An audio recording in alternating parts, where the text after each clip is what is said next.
Is this better? That sounds better. I've got an echo, which I will now disable. There we go. That should be better. Hi, Bill. Okay, so I am Phil. I am the Down Under Maker. I'll do the little bit of a spiel I just did again because I'm useless. Okay, so I had to reboot the laptop immediately before stream, which is why things are a little bit discombobulated. And I also realized I'd missed printing a couple of parts. So I'm possibly going to be working on a scalding hot printer, which is going to be fun. Um, what we're going to do is we're going to store for time a little bit. Hi, Joe Rust. How are you? We're going to store for time a little bit, and we're going to work on the Filomatrix parts just to get things going, and then we will move on. For those of you who have been following the saga of Ginger Beagle, she has bulged a disc in her neck, and she's on all sorts of good drugs, including fentanyl. So if I get a call from the vet, I will have to take that, but I'm not expecting that till well after stream time. She's at home. She's happy at the moment. She's trotting around and eating snacks, so I don't think there's too much to worry about. Where are we at? We need to put on some corners onto the... Oh, nobody wants to see that. I think I just did some sort of magic hand gesture.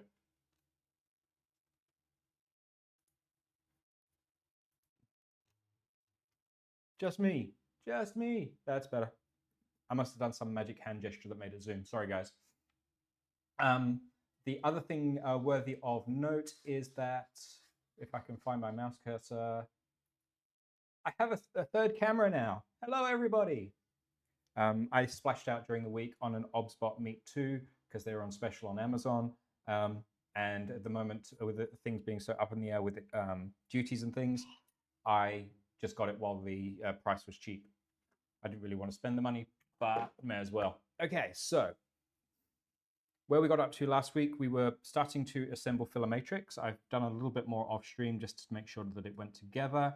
What I did was I reprinted the front part, this one, because things weren't quite right in the polycarbonate I'd used. I think I'd over-annealed it. So by over-annealing it, some of the very fine sharp edges had been lost in the corners, so the switch just wouldn't slide in properly. And also the ball bearing that's inside it was a little bit too snug. So I've reprinted it and everything just slotted in exactly as you would expect. This is printed in just normal ABS. I've still got a little bit of work to do on this extrusion profile. It's still a little bit under extruding on the first layer, but it's only the first layer. I think I've just messed something up in Super Slicer in the beta, but that's no big deal. Now, I'm a great believer in not upsetting things that you have working. So my plan is to entirely replace everything on my current Stealth Burner print head, apart from the fascia, which is new and has the CPAP modifications on it. So I'm going to replace it like for like and not actually take a good print head offline if I can avoid it. Good call. I'm ordering some Polymaker filament before they start paying 100% plus tariffs. Yeah, although word has it from the news I saw a few minutes ago, there's been some back down on some of the tariffs. Whether China will reciprocate and all that stuff, nobody has any clue at this point. So let's jump across to the Filomatrix instructions. Let's see if this one is working. Yes, it is.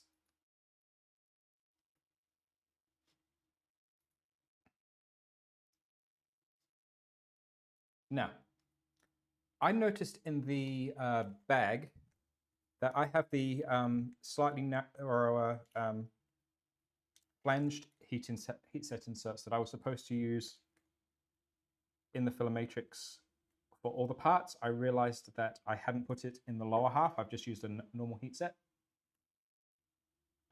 So I'm going to use the slightly flanged version in the top half of the Filomatrix and hope that it works out all right.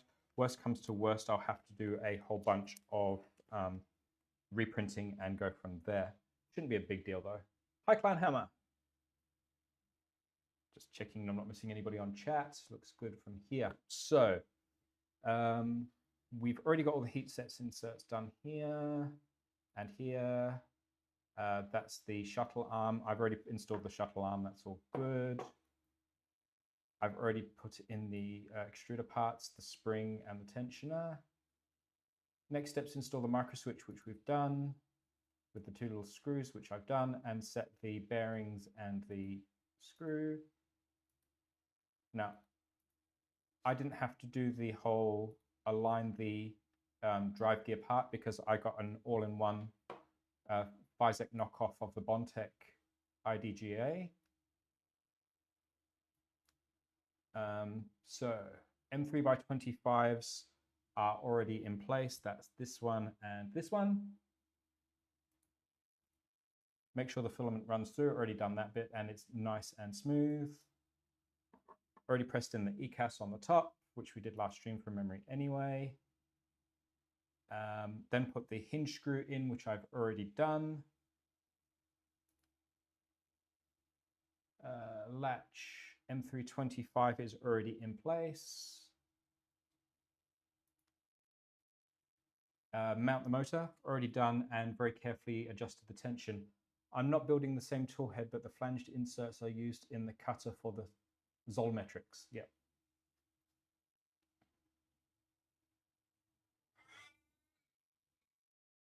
I think what it does, ADD, is it just reduces the chances of the blade digging into the material a bit. So what happens is, from memory, where's the flanged parts? I've put them down somewhere there.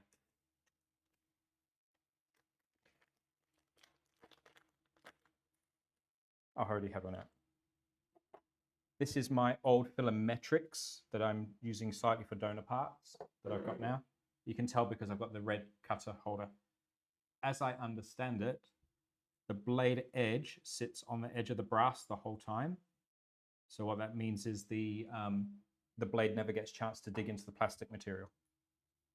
That's the theory, at least. Guess how you see it goes. It's an easy reprint. So we are, and it's not called out in the Filometrics instructions, presumably because this is based off just generic parts, not the LDO kit. Have some Skittles. I don't have Skittles. Put in a whole bunch of heat sets. Now, I can't take this apart at the moment because I've already screwed in the Revo heatsink. I did all of the heat sets already, except for the 2 side inserts. These ones, where's my mouse? I didn't do these 2 because these are for mounting ADXLs and things like that. Completely unnecessary for our use. I already did the PTFE tube and inserted that when we did it last week. And we've run the wires up the side inside the shroud. Now, it does currently have the 40-watt heater cartridge in there. I'm not going to worry about changing it until I've got all my testing done. That way I can leave my 60-watt in its bag and worry about it later. BTT had a neat looking filament cutter, but I think it's for a different tool head. As far as I know, it's for one of Vez's tool heads. And I think maybe they're going to, and this is genuinely a maybe, I don't know from any of my insider knowledge, I think maybe they're going to do something with it for the Vivids. So where we're up to now is 2 M316s in the back. Now,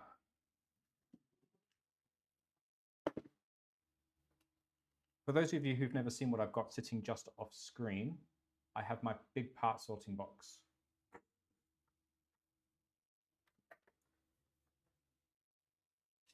And I've tried really hard to label them nicely.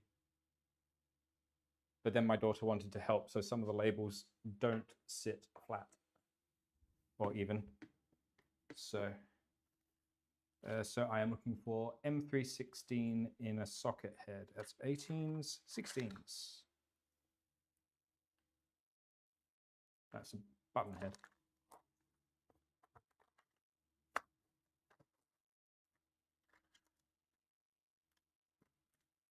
I'm just going to grade the bins here. It's faster and easier. M316 by 2. It's all swinged and roundabouts. Hi, Keela. How are you?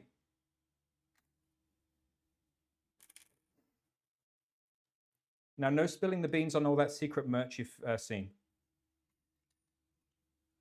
Keela very kindly had a look at a merch store I've been setting up just to see whether I was missing anything or if there was anything that just wasn't going to sell. And I've ordered some samples. So hopefully by this time next week, I will have those samples. I can show them off, and if anybody's really bored, they can buy one, and if not, well, it's all good. It's not cost me anything, except 10 minutes of time while I was at school the other day. That screw's not quite fitting. So Kilo, because you've just joined, I was just telling everybody that with all the uncertainty with the exchange rates and tariffs and things, I splashed out on another camera. So that's what you're seeing as the bottom left of the screen. All right, that screws all the way back.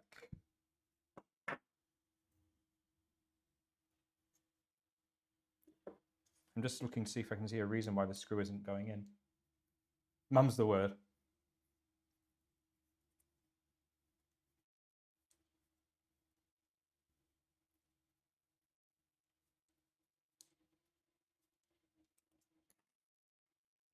Now there is a bit of over extrusion inside this screw hole, so what I'm going to do is I'm going to run the screws all the way in and then use them to drag the part on.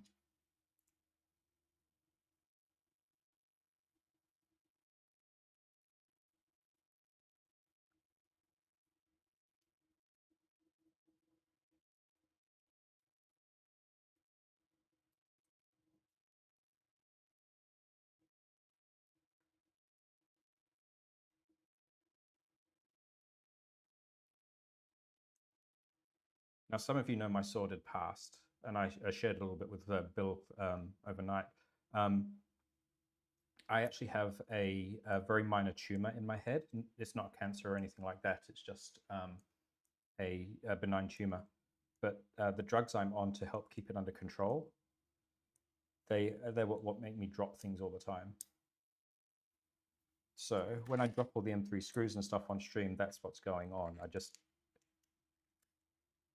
It messes with my fine motor skills a little bit sometimes. That's better. As I drop the Allen key. And again. It's because I'm talking about it, I'm thinking about it.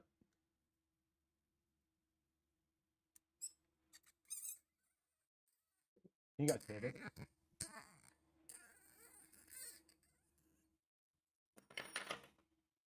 I think these heat sets are not the best quality. I'm not sure that I remember to use the LDO ones when I put the heat sets in.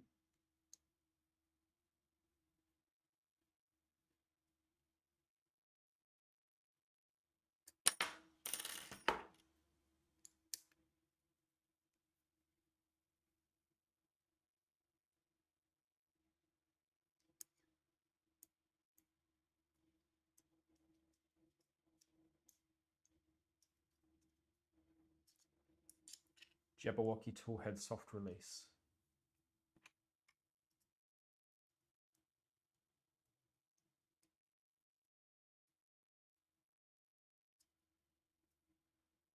Okay, so that's all in. Moving on. We recommend a safety cap installed on the edge of the number 4 hobby knife. Okay, so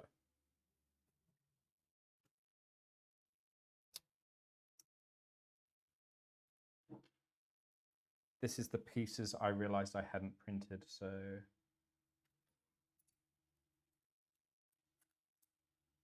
and donor.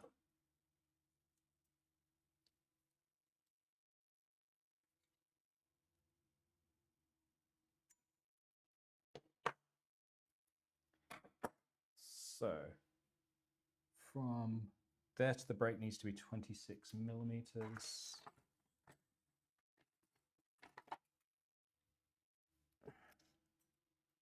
Where did I put it? There.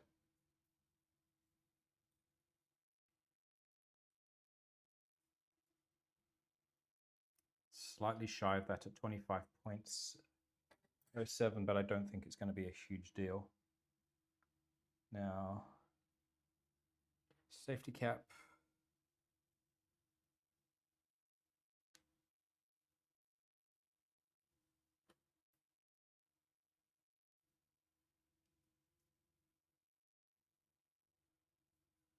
So that's all installed.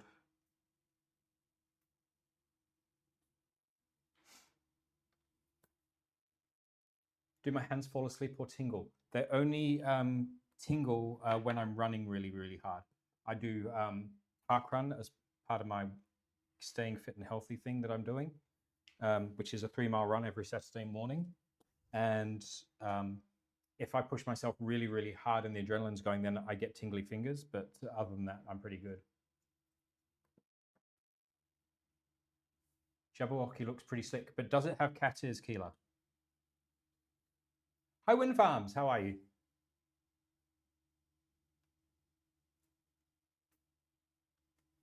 Reaper doesn't yet have an MMU version. Chris, who took over from the original designer, he got really, really sick and had to have eye surgery. And he's not bounced back as fast as he was hoping. So all of that stuff is on hold for Reaper as far as I know. And Clownhammer, good morning. Don't run unless chased. Thing is, Clownhammer, well, you might not have been here when I mentioned it. I'm on drugs which help control a benign tumor. And the slimmer I am, the less dose I can take. So that's better for everybody in that situation. So we've got the hobby knife installed, done all that bit. Now we need to do the arm. So let's make sure I've got all the arm pieces.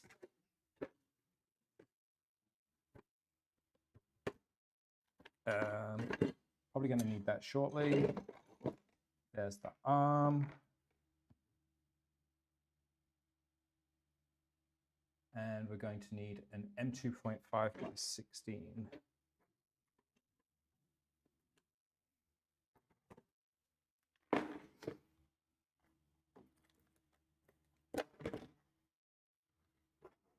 All of this out of the way so I don't spill things.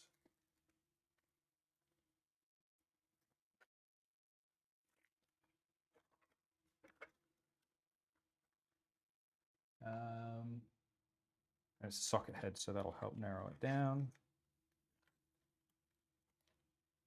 And 2 10s. Nope.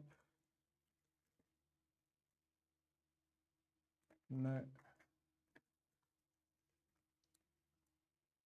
No. I really need to go back through this and resort it, I think. M2.5 by 16.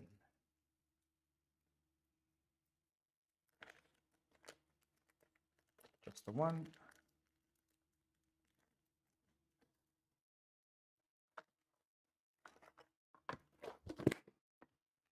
I'm not a big time streamer like Keela yet. I don't think I can afford to do that sort of stuff on stream.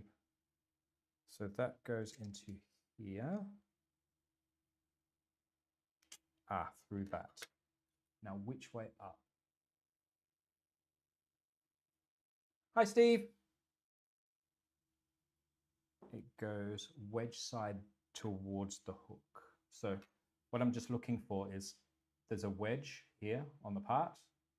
I was just looking to make sure which way up it goes, and it points towards the hook, so the bottom of the arm, wedge and hook.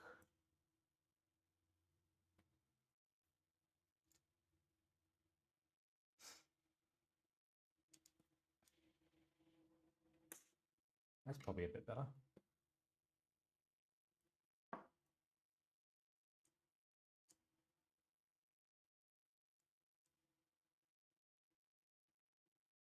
I think I'm going to have trouble getting that hole started, so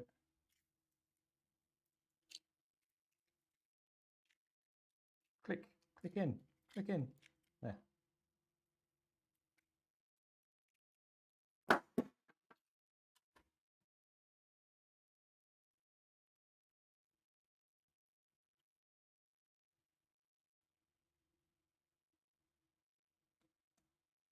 There we go, that feels better.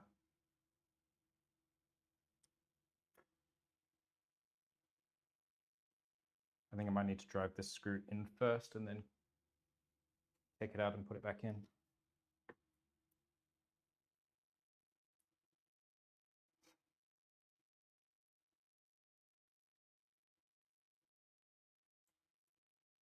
So Steve, on your recommendation, this camera here, this one, is the Meet 2 like you're using. Not sure if it's just me, but I have to turn the volume way up to hear you. Is everybody else having issues, or is it good? I mean, I can tweak it up a little bit.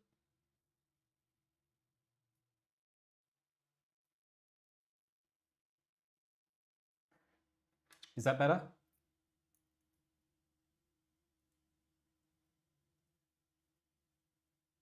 It might be from messing with things just before the stream from rebooting the laptop. For some reason, the DJI mic just wasn't being found by Windows.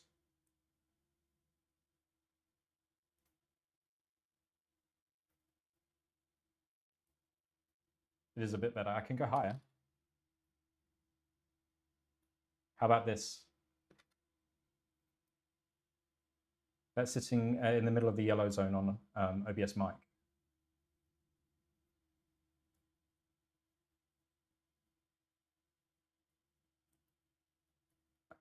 Hi, Petty. How are you?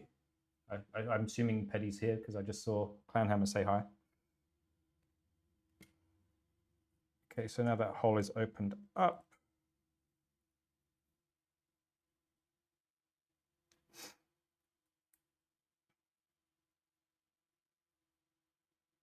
That'll do.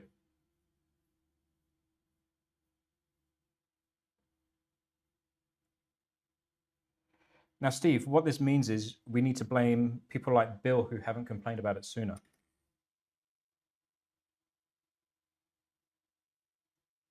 And Keeler, for that matter, who's a pro streamer and should know better.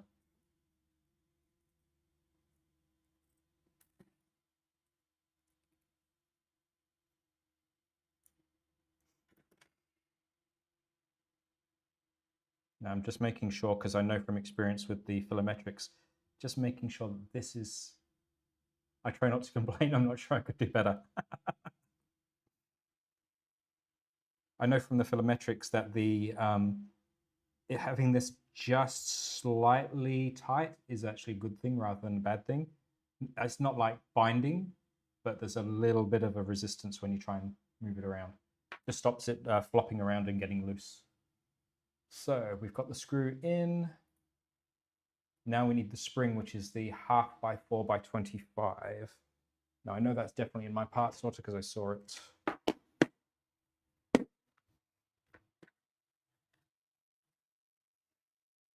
Half by 4 by 25.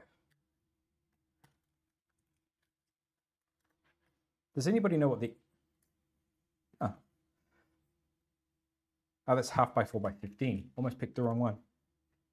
What's the 15 for then, if anybody knows?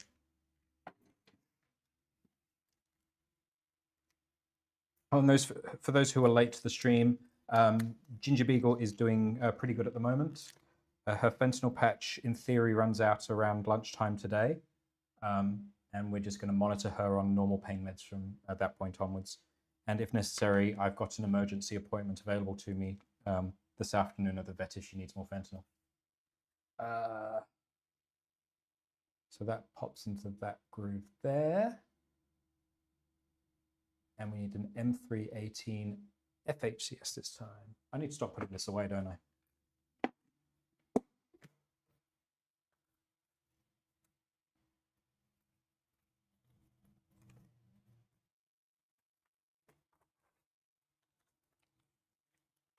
No. No. No.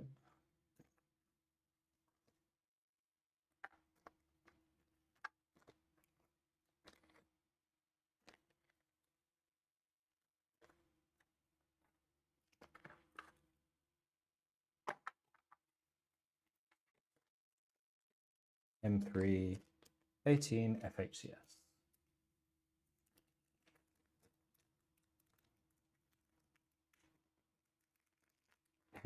Yeah, I've got a whole bunch of extra parts here that I'm pretty sure aren't going to be necessary, but that can be a typical with LDO.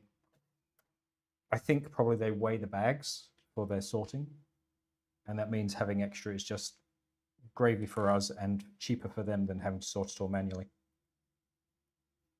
That's one of the reasons you sometimes get extra parts in Lego kits, apparently. is they weigh the individual unit bags, and it's just cheaper for them to do it that way and give a few extra pieces. So we're looking at the bottom half now. Let's line this up as per the diagram. So the screw is going to go through here, through the arm and into the hole there. But I'm an idiot and I forgot to put that heat set in. So let's turn on the heat set iron, because we're going to need it shortly anyway.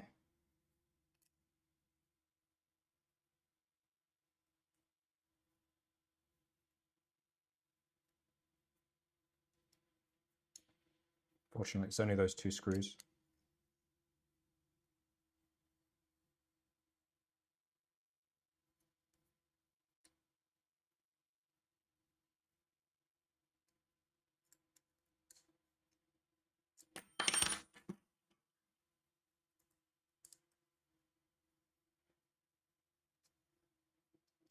Before my Thursday streams, I dropped my daughters to pre-kindy.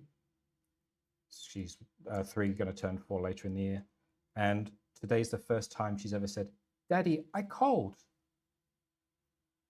Because the temperature here in the last week has dropped from very high 90s, early 100 Fahrenheit down to around 78 overnight and 90 during the day. And for her, it's noticeably colder. So we're going to need a heat set.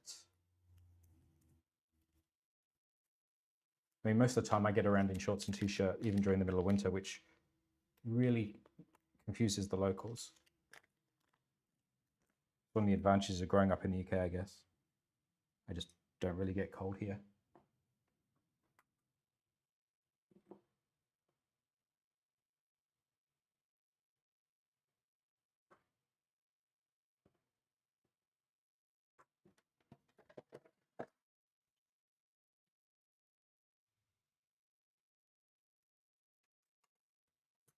You'll agree with her.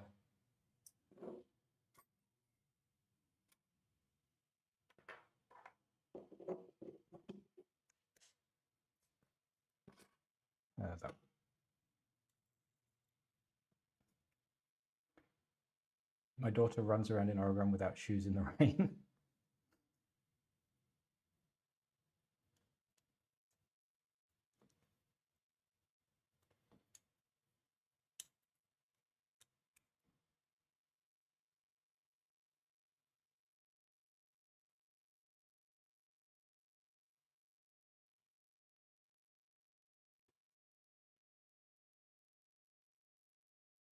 One of the most alarming things that happened to me in recent experience was I went back to the UK, and I'm used to running around here in 40-degree heat, no big deal, throw on a smattering of sunscreen if I feel so inclined and go about with my day. Went to the UK, it was 25 degrees. I was out exposed in it for 15-20 minutes, but because we're at sea level and that the part of UK I was visiting is a lot higher than that, the air is a bit rarer, and I got sunburned in 25 degrees centigrade. That's unheard of.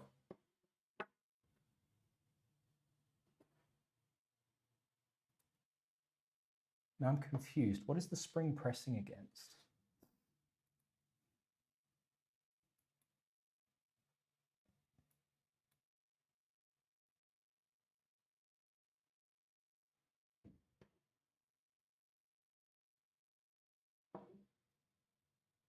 Definitely that way up.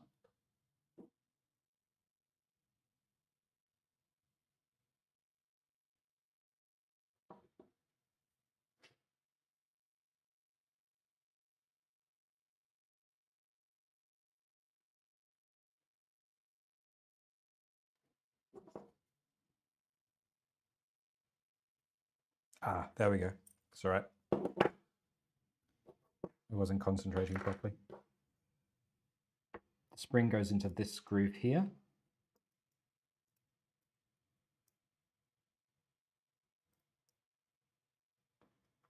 And I know from the philometrics, if you give it a twist kind of like it's a screw, you can you kind of use that to help get it into the hole, just enough to be able to then use an Allen key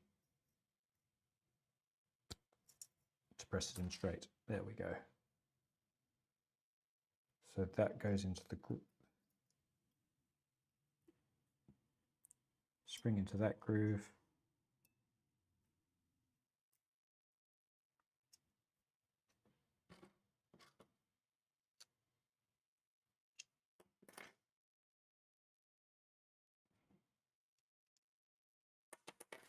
Gah.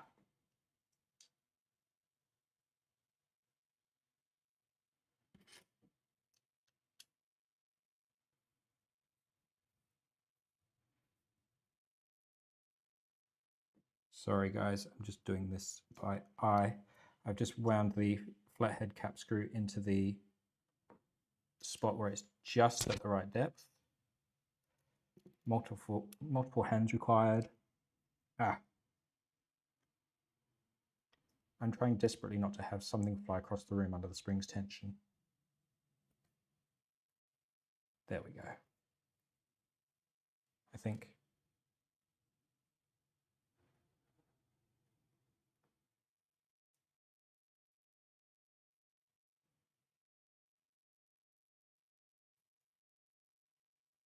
No, that's not right.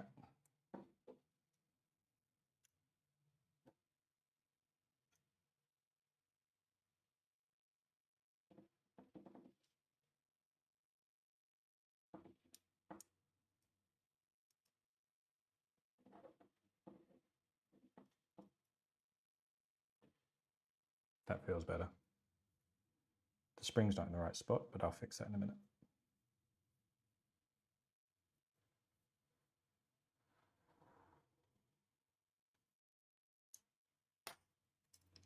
Has anybody got anything fun planned for the weekend? Doesn't sound like Clownhammer's planning on doing a park run anytime soon.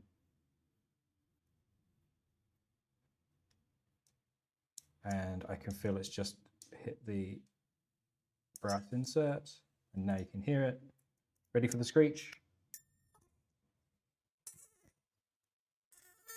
A vendor fair. Sounds like not fun. Hey JPP.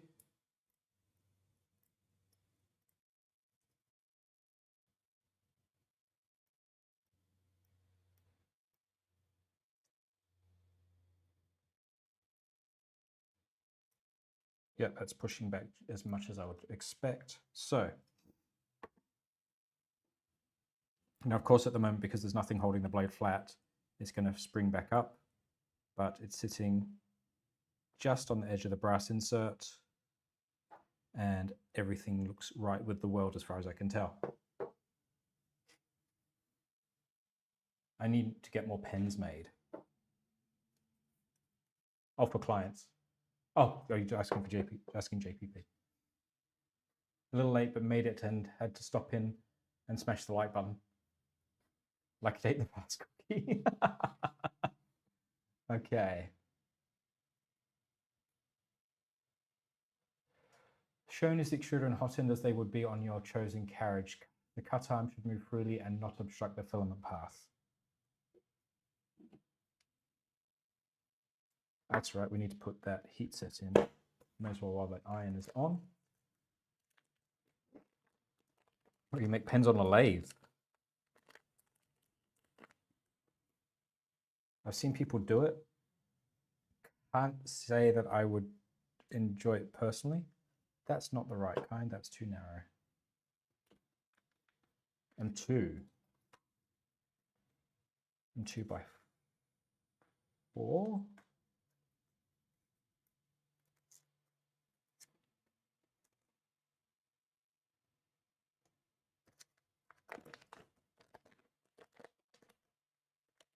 No, they're even smaller. They're not flanged either.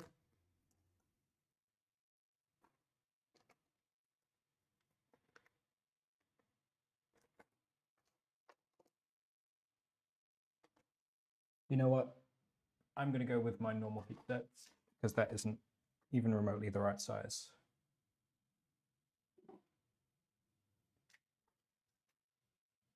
Yep.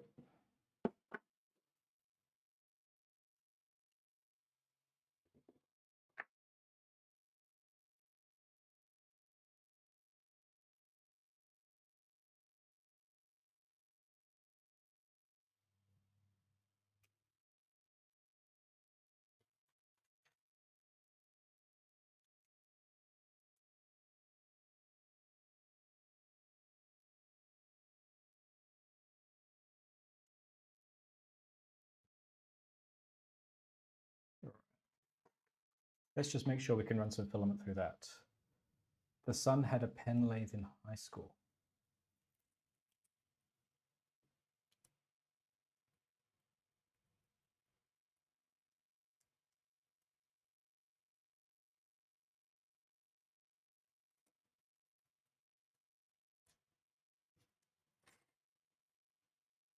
Yeah, I don't think I'm going to have a problem with the filament path there. So where are we at? That is the back. That is also the back. That goes there.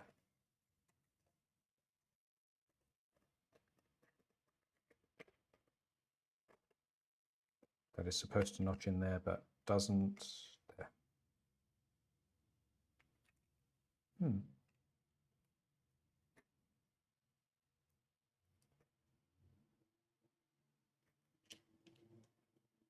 Ah, there we go. Yep, I think that's all going to line up. So, next. Assemble stealth burner. We're going to put that on the back burner for a while because we've got the heat press hot, so the soldering iron hot.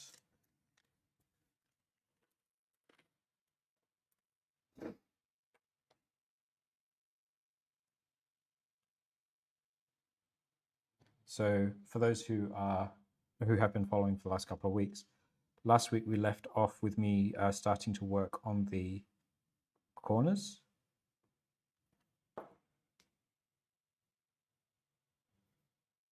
And this is unfathomably hot.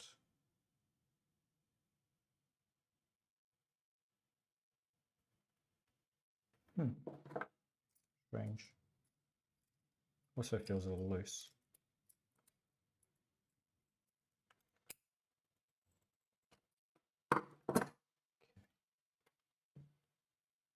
So first heat set installed. So these are going to be on the back corners, the ones away from me, and the ones with the PETG clear inserts are going to be facing me.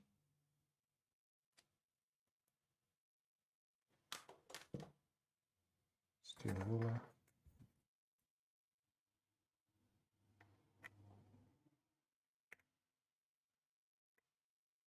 Why do I use a steel ruler? It sucks some of the heat out at the same time as pressing it all into place. Yep, that's good enough. So where did I put the actual unit? There it is.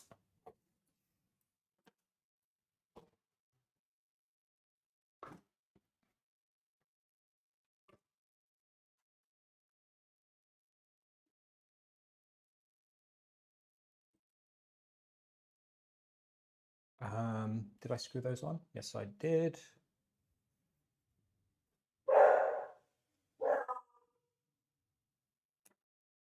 That is my beagle's going mental if you heard that.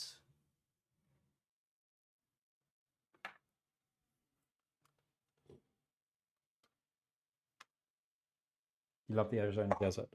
I think the thermostat sticker on this soldering iron may be backwards. I'm going to turn it to the other end and see what happens. Yes, it's almost certainly backwards because it's burned a hole in my bench. Okay, so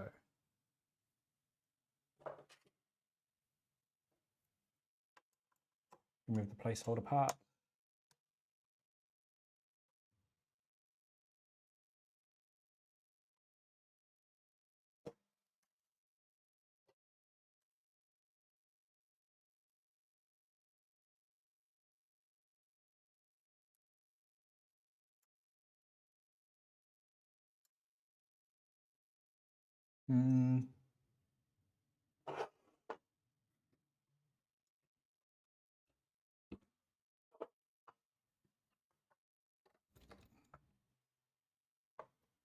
No, that's not good.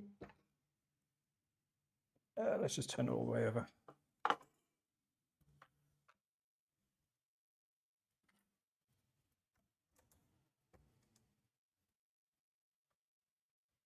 Grandparenting is perfect. When you get tired of them, you just ship them back home. Yeah, my mother-in-law knows all about that, Bill.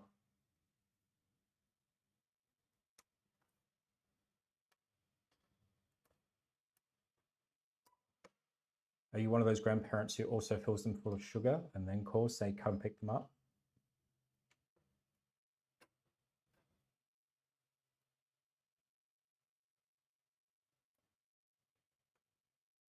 The grandbaby's here too. Nice. I'm looking forward to grandbabies purely and simply so I can feed them full of sugar and then hand them off. But I've probably got at least 20 years to wait on that. Well, fingers crossed at least.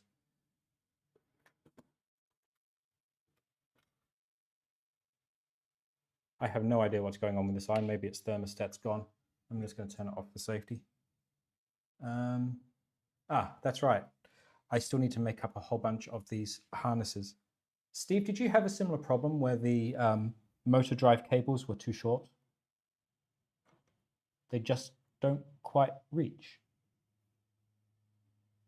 And it's not like I've been wasteful with the wire routing or anything like that.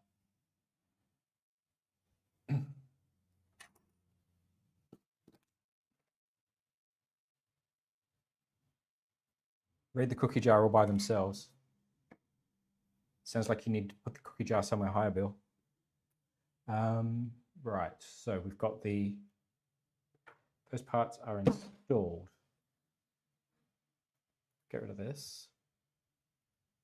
That's the depressor. Now, I already did the depressor from when I did the philometric, so that's sitting in my parts bin. Here. I'm not going to bother mounting it onto the rail as yet. I'll do that when we go over to the printer in a few minutes, or maybe next stream. Speaking of next stream, I'm living in hope that my mum is going to be able to take the kids next Thursday, which will be next Wednesday for you guys. Next Thursday is the day before Good Friday for us. So that means if my mum will take the kids, I can do a full normal stream and then do all my prep for having everybody over on Good Friday, which is, yeah, fun. So that's the 35 or 38, so there's still a bit more here. And then we put the flathead cap screw in. We'll worry about setting that up when it's installed on the printer, M316. Let's see. Loctites, I've got some of that if we need it.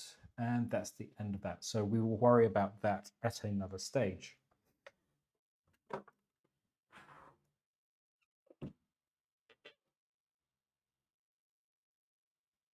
The 3-year-old's going to be a mountain climber. My son is, what, 19 months old, and I put him down on the floor in his room for like 10 seconds while I went and dealt with my daughter for a few moments. Came back and he climbed up and mounted it all the way up the side of the IKEA change table and was sitting playing on the change table with a teddy bear or something. It was like, oh crap, can't leave him alone like that anymore. So that's all ready to go. That's all ready to go. Let's go back to the main part of the manual, I think. See what we have and haven't done. Home. Aha, AT brush.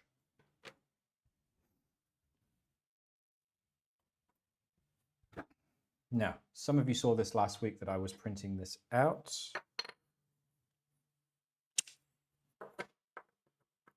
This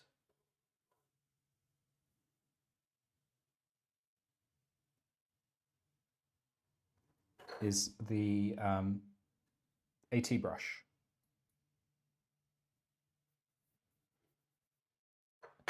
I had to modify a few of the parts because it seems like they were designed for V-slot extrusion rather than T-slot. Just to show you what I mean, if you have a look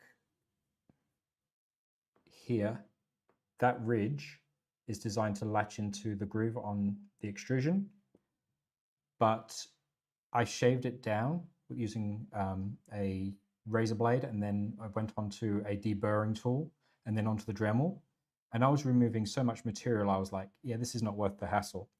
So what I did was I redesigned it, and I simply copied and pasted this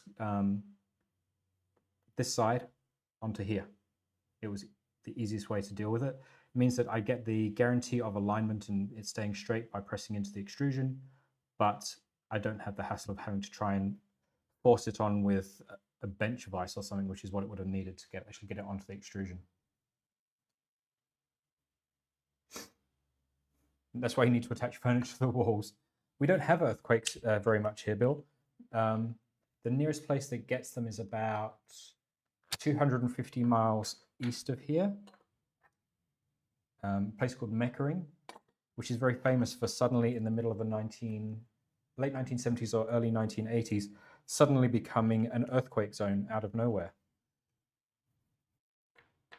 So we've got the extrusion mount, which goes that way. We've got the upright, which goes that way. Got the base, and I'm missing one part, which is maybe under here. Yes, two parts actually.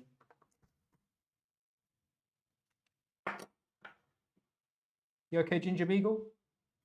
Yep, she's fine. She's wandering around. Aha, the sticky. Now, for those of you who own cartographers, if you have a look in the box of the any units sold in the last 12 months, there's the same silicon that they use on the A1 minis included for a wipe station, and that's what's in use here. So, installing the brush.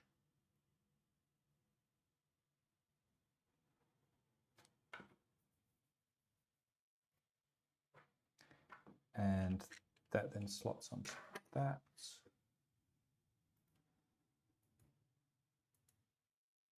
So we need heat sets again. Now these heat sets definitely won't be in the kit because this wasn't released until after the kits were sold.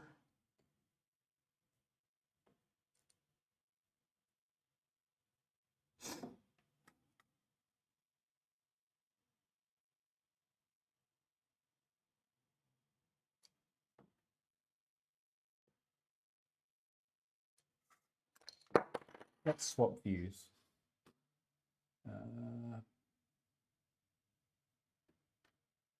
Me and Hans. There we go.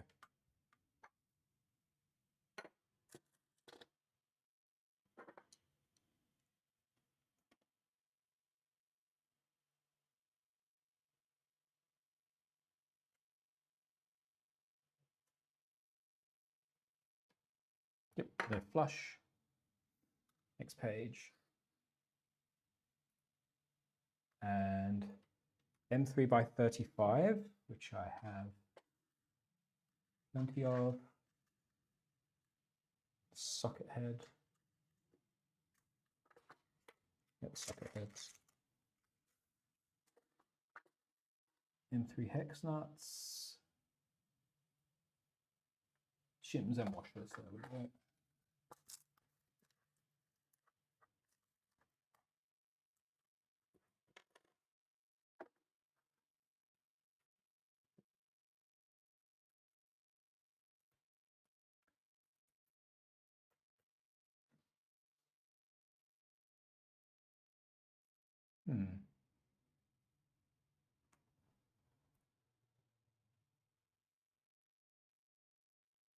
What's it trying to say? Let's go back to the manual.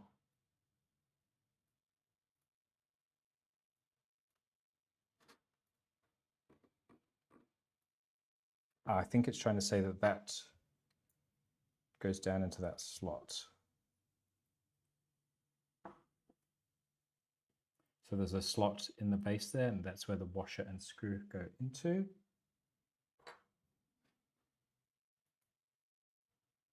And then we need some M3/8.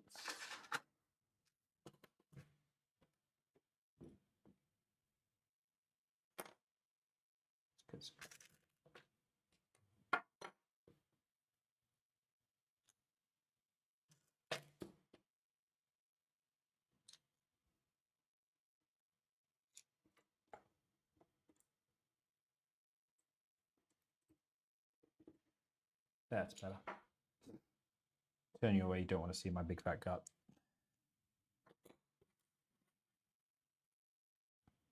So that goes in there.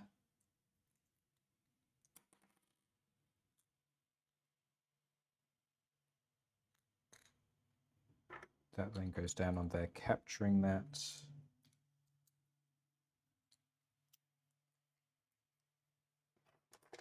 Let me screw this together.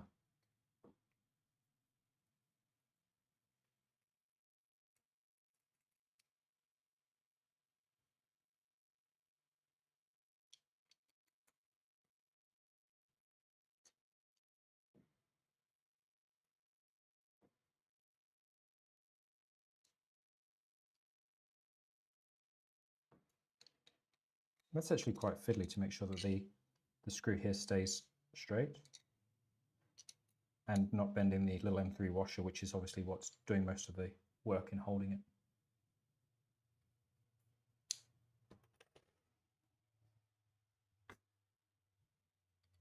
Every so often, Bill, when it happens here, we have an advert from one of the big television manufacturers saying, strap our TVs down to the cabinet or mount them on the wall. Because, yeah, some kids pulled the TV over onto themselves. So now we need an M3 nylock. That could be fun. It's not going to be any in the kit. I did not read ahead, obviously.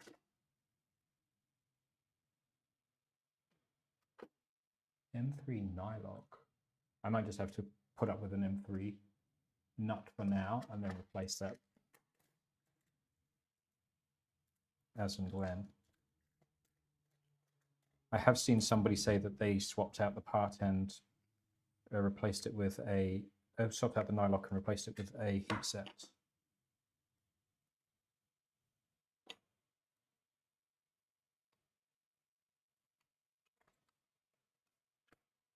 Let's go back to the overhead.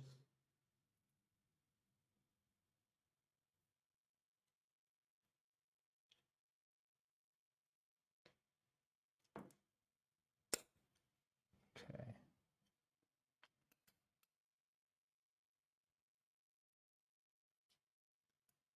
It seems to be biting.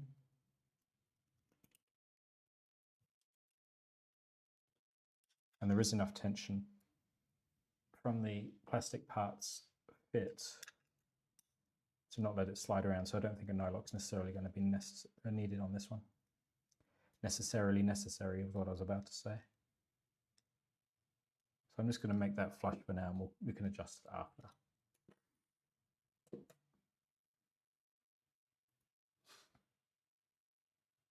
Back to the instructions for a second. Yeah, it's just saying to do what we've just done. Now we need another M335.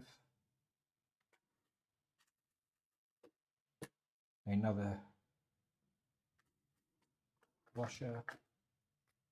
You had issues with the nylock spinning the plastic. That's plastic washer, don't want that. Yeah, I can see using a heat set would be probably better. It might be more difficult to insert, but I wonder why they didn't. So let's have a look. That sits in, that sits in the groove like that.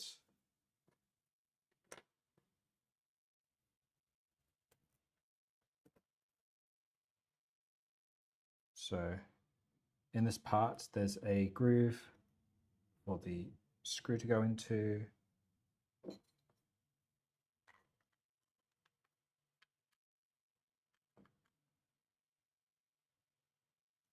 Which means I'm assuming there's supposed to be a nut goes in there as well. Yes.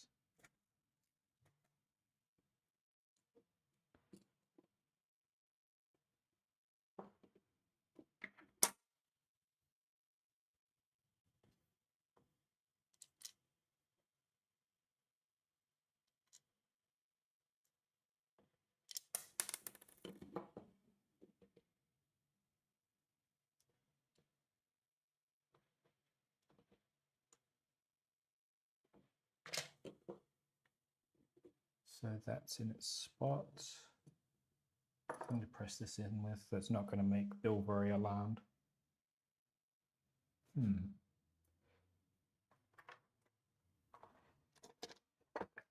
It'll work.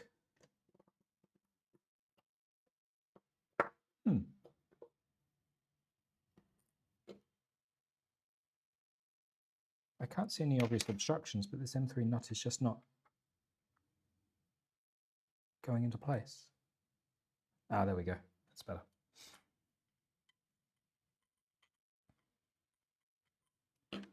Now, for those following at home, the screw is actually sitting on a flange. Let's see if I can find it on the picture for you guys. The screw actually rests on this flange here, so that it does have somewhere to guide it into its final resting spot.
Now, for those following at home, I've actually printed this particular part and this particular part 4 times to get this to the point where it works. Just something wasn't right, and I can't put my finger on it. For whatever reason, it just wouldn't stay put. Things just kept popping off the bed. And when I did finally get it to stick to the bed, I had problems with it being out of shape.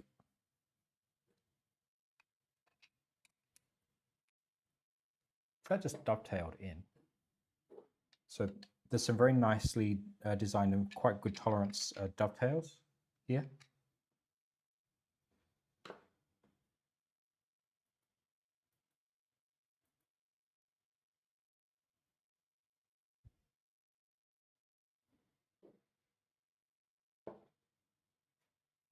That's okay, so this is the part we're using.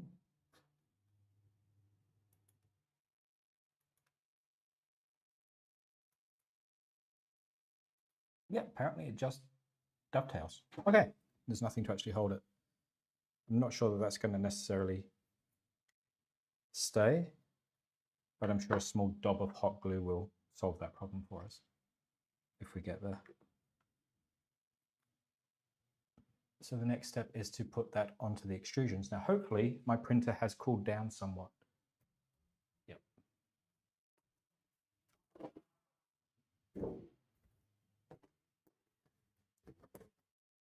While I was printing the missing blade holder and its cap, I printed a little cover until Tree Tech can get me a replacement Konami, Mark 1 Konami that is. That's just going to go in its little window. That feels nice and cool, that feels nice and cool. This is where we now do an experiment and see if this all comes into alignment. So, side panel off, side panel off.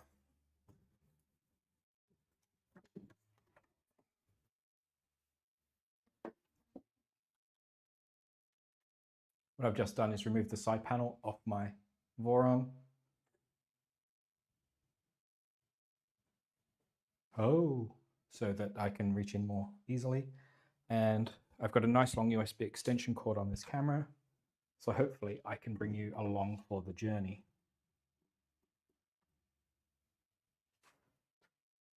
So that's the back wall. So we need some M510 ball heads, which I've got a whole bunch of. button heads, ball heads, same thing, and some Rockin M5s. 1, 2. I'm still working on all the spare hardware that came with my Magic Phoenix kit. So hopefully you can see me there and there. So let's go ahead. Now, everybody that I've seen is putting the wiper up here in this corner. And then if they're doing what they call the toilet, they're mounting it over here. So, oh, or is it? No, wait a minute. Toilet here for dumping and then wiping here. So I'm going to pull this little white cover off. And is there a diagram of which way around to put these in?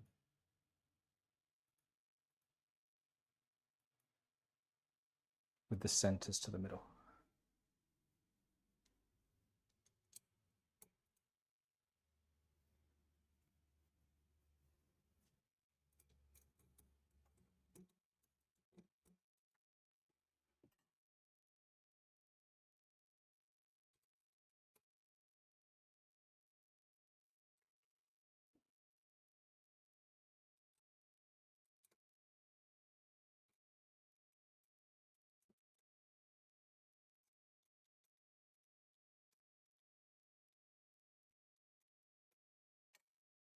The owner of Magic Phoenix in his Voron Discord channel, he actually said about putting this Rockins in like this. So you put them in, then use the next size down Allen key to actually rock them into their spot. And it's worked for me really well for the most part. That one didn't go in.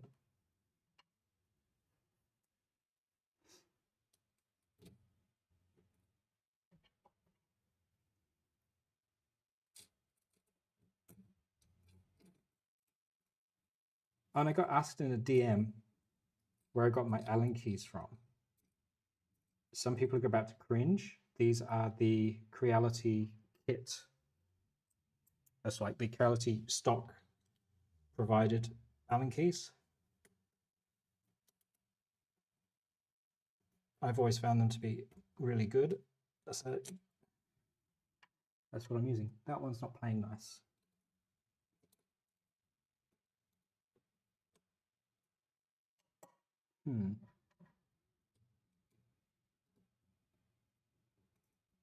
That's better, I think.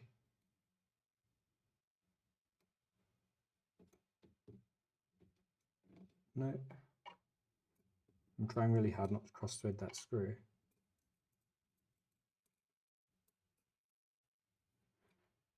I know it's nature's Loctite, but I'd rather not. Let's try doing it the other way up. There we go.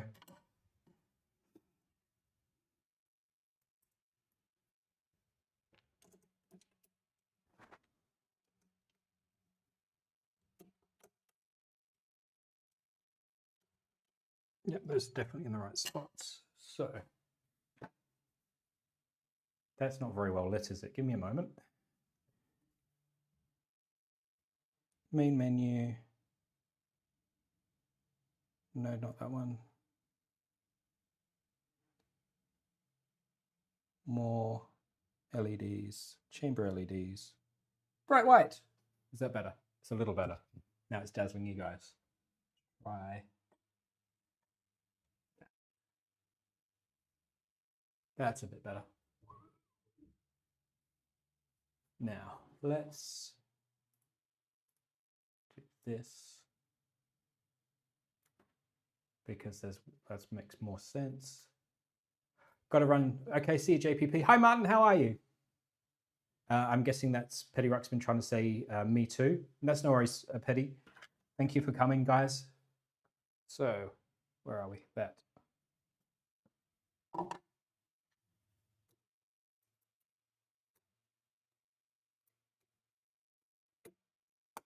One.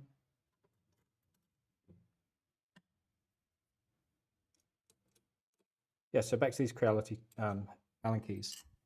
I have always found them to be very, very accurately made.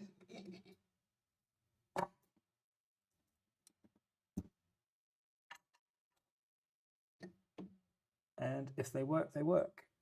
And by pure fluke, you don't even need to adjust the nuts. They're in the right spot.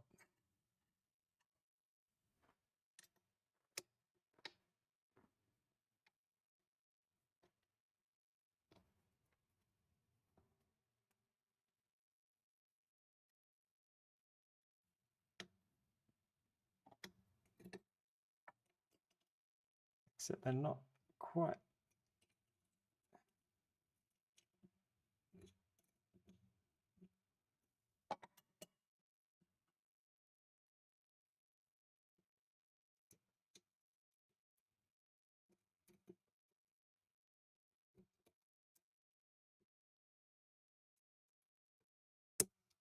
That's better.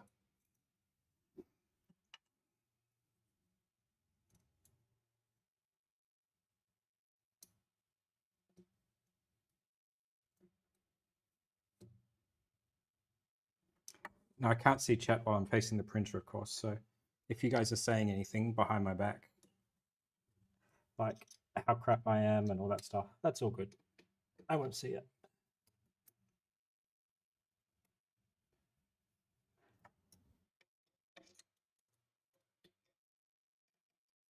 There we go, definitely lined up.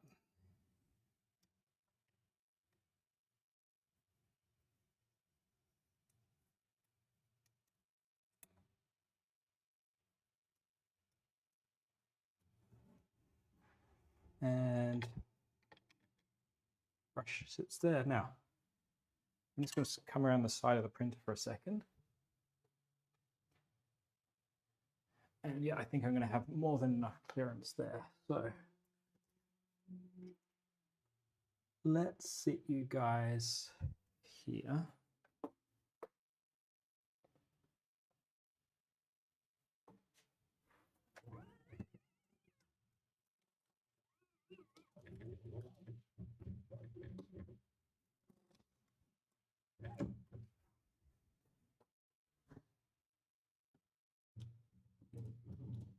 So it's going to need to go a little bit lower and a little bit further out. Maybe 1.5 millimeters lower and probably 6 or 7 mil further out.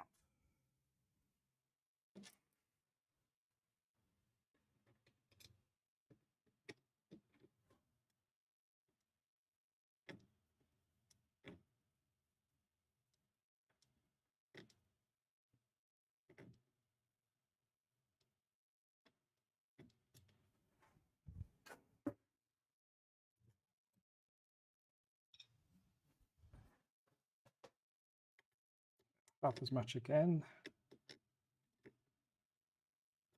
There. A little bit more. Yeah, I think I'm going to need to put a tiny dab of hot glue on that to make that work. Now that needs to go down.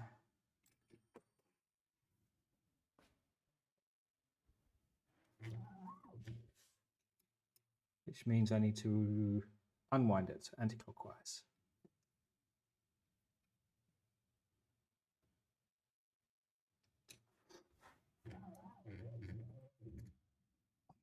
A little bit too much.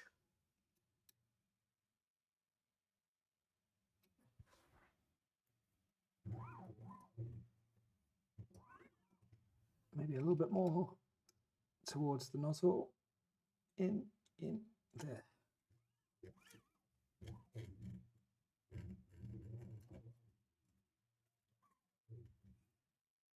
I can see it's just making the mount flex ever so slightly as the nozzle brush runs over it, which I'm going to take at this point as good enough.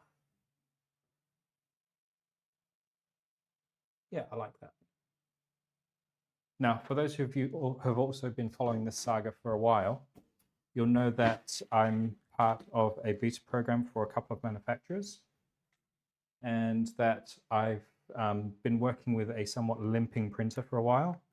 The stepper drivers that I'm currently using, they don't support senseless homing, mostly because senseless homing hasn't even been written for them yet.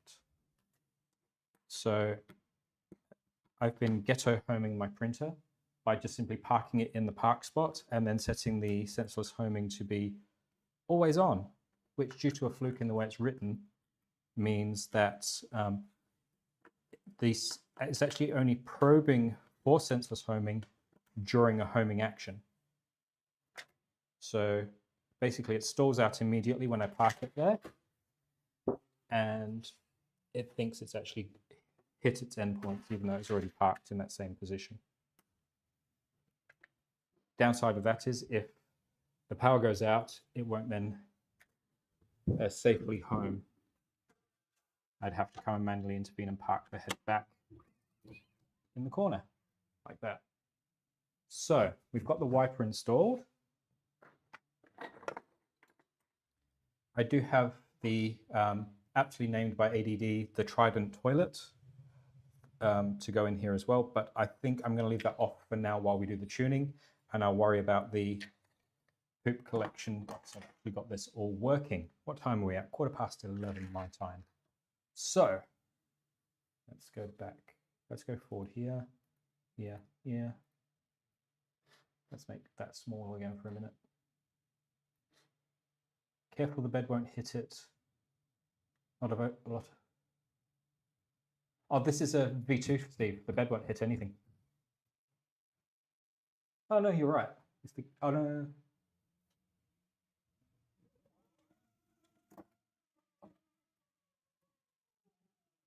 Or I might have to do some jiggling. It's just going to clip the edge of the bed. But I do have margin to move the bed forward just a little bit, which I'll worry about off stream because that involves flipping the printer over. Thank you for the pointing out, Steve. Hi, Beardy, how are you? And Steve-O. Now, for those of you who haven't been here before, Steve is a local and he loves to come and heckle me. So, where we're at, we've fitted the wiper. I've got it approximately adjusted. I've worked out that I do need to adjust my bed by all of maybe 3 millimeters towards the front of the printer. And I'm making everybody sick with the new camera that I keep moving around on people. So let's just keep going with these instructions, make sure I've missed nothing. Show an example of an ideal placement. That's pretty much exactly what I've got, so I'm happy with that. Okay, what can we keep doing from here? What we can keep doing from here, get rid of those screws, get rid of those nuts, get rid of those screws for a minute, get rid of the heat sets. And we can start putting together the rest of the parts for the new tool head.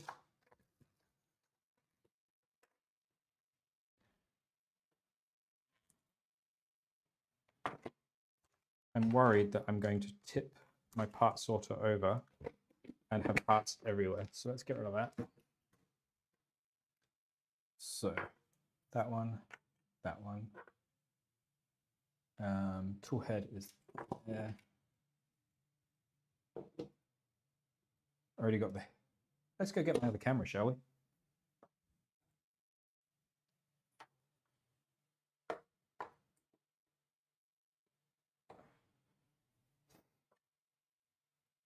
So I've been dealing with so many beta products of late that my printer got into a mess, and the I ended up actually damaging a CAN bus umbilical cable. It got torn. The plug actually got torn right out of the cable. So that's what's inside a CAN bus pre-made cable, and that's the sleeve that goes over the top. It got torn out so hard it actually tore the negative power cable right off the pin. So, and because of the way they're made, it's not repairable, not safely anyway. So heat set into here for the cable support. Yeah, that's even hotter than the other way. So let's dial all the way back to 0 and see what happens. Probably.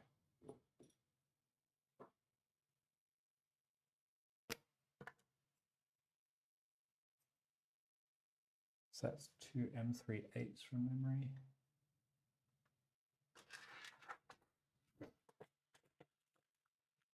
Steve, how's the baby? Is it feeling better?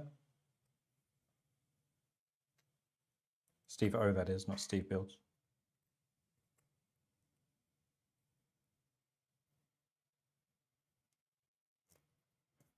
That is very tight.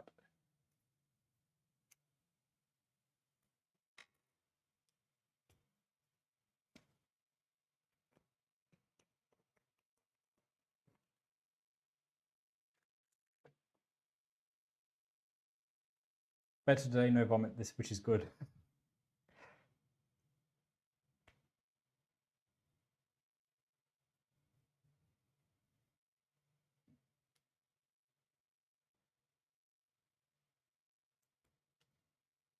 That screw hole is not playing nice.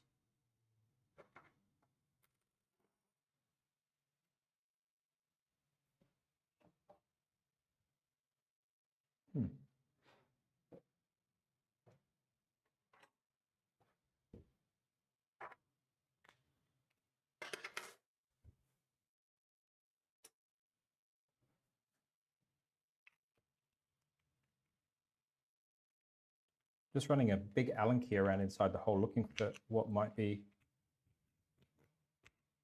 causing the screw not to slide all the way in. Nothing obvious.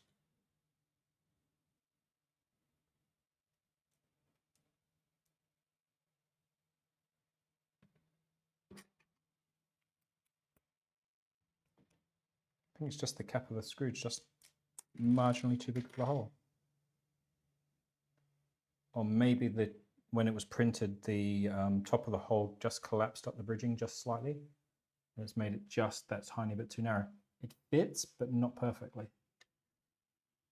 Try a different brand of M3, and it's the same. So it's not the machining of the screw that's the problem, it's the actual hole. That's all right. I will drill that out, I think. Oh, I had the right size drill bit right on my desk.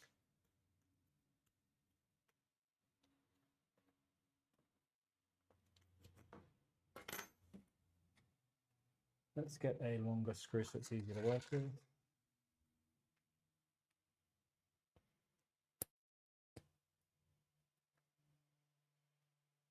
Still too tight, but it's better.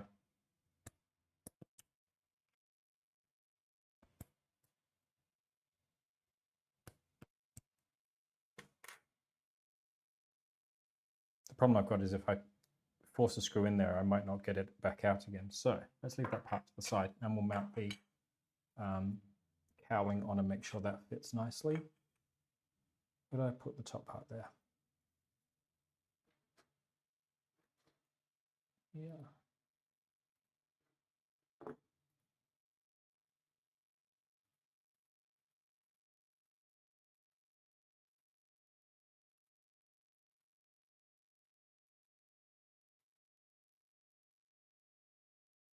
Oh, they don't actually cover what screw goes in there.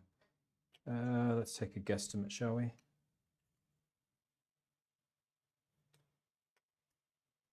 I'm going to say M312. This is where Steve goes, no, it's the wrong size.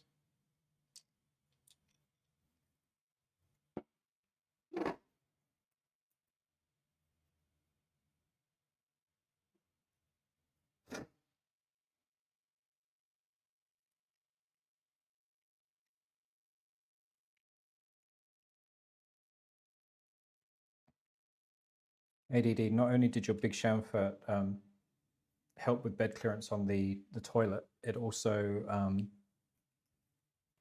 made it able to be printed nicely, because the original design just, yeah, awkward to print.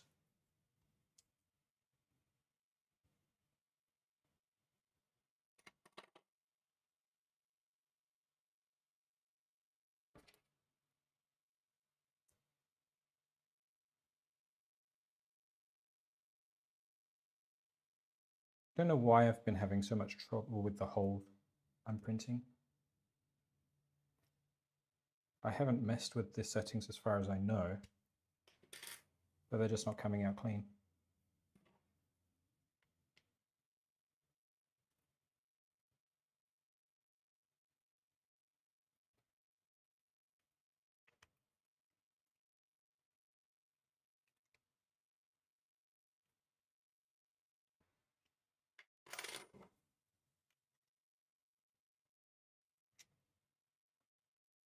That looks a little better. Where did I put the screw I picked up? Tell you what, guys, these drugs I'm on at the moment, not fun. Oh, there it is, M310.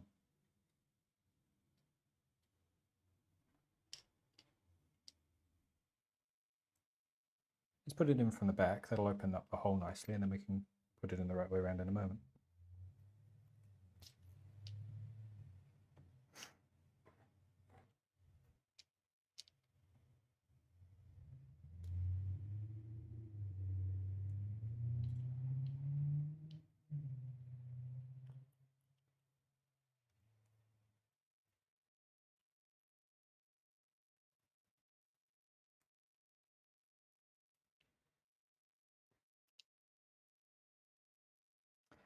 ADD, I'm actually tempted to modify the brush mount so that it's got a chamfer on it too, or at least a wedge cut out of it.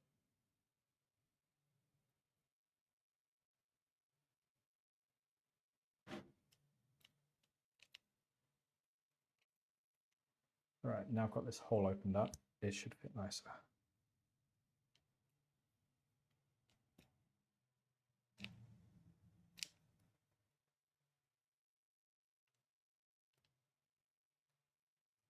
This up a bit.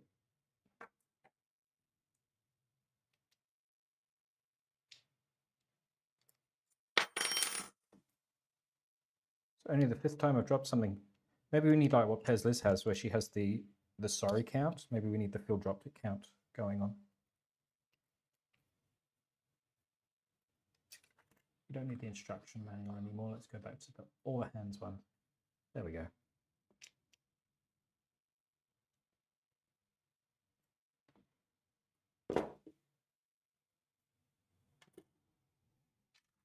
Don't think that screw's going to be long enough, so I'm going to guesstimate back to an M316.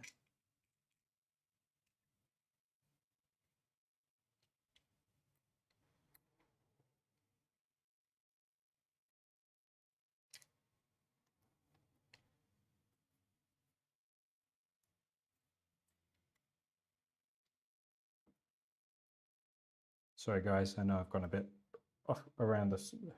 I've gone a bit off track a few times.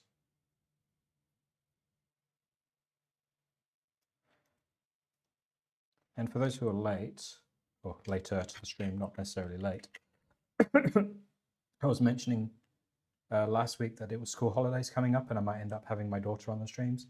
It looks like I've been able to persuade my mum to take the kids during my stream time next Thursday, and possibly even the Thursday after. So that will make life much simpler and I won't need to have shorter streams or cancel them, I don't think.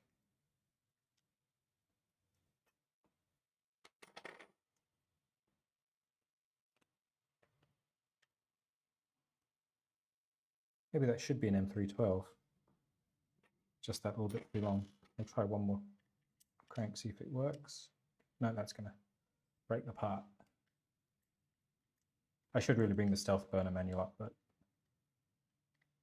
that involves digging it out of my file storage.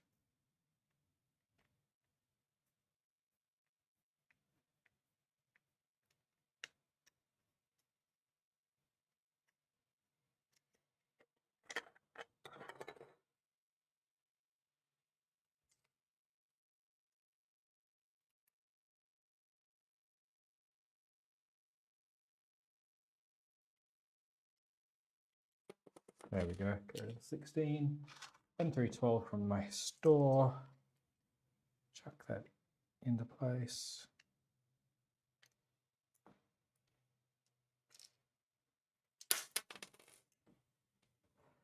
Using a black one is not a good idea. I won't be able to see it enough to be able to locate it.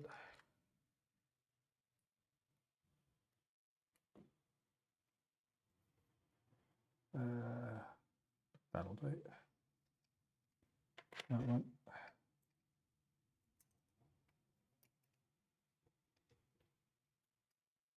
There.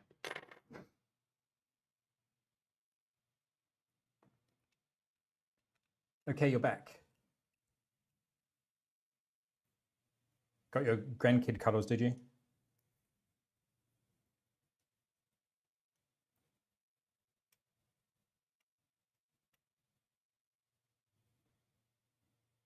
Has anybody found a nice way of holding the screw onto the toolhead board cover? I've thought about using like star washers or something like that. But if anybody's actually got a solution that they know works, that I can just use, that would be easier. Everybody knows what I'm talking about, this one. Something that I can put the screw in and leave it in and not worry about it falling out at any stage.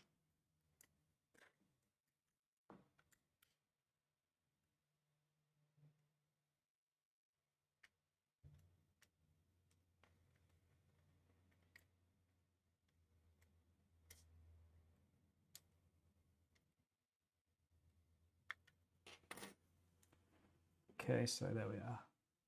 The captive screw came in the FormBot kit.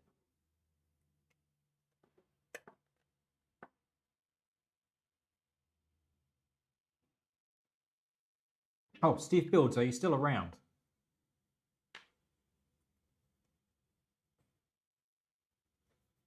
If Steve Builds is around, I've got some information for him which may be of benefit with his VZBot.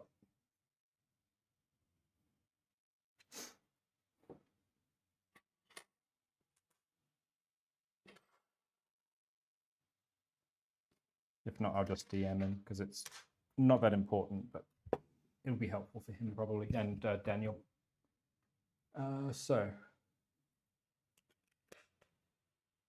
top half of the Clockwork 2 is built. The switch is in place. I know that the switch is working because I tested it with my multimeter.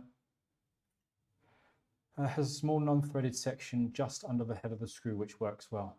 That's what I was thinking, ADD, maybe just running in like an M36 in my drill gun and filing just a little groove between the threads and the head of the screw, and then stuffing a star washer all the way up until it held it into the right spot. Yeah, exactly what you're saying. So, tool head, switch, that's all done. I've got my LDO spare tool head motor on there. The arm, I need to adjust that hole size. It's not printing nicely. It was something I found on printables. It didn't print nicely either for some reason in a few spots, but I think just a little bit of work with a drill bit will fix that.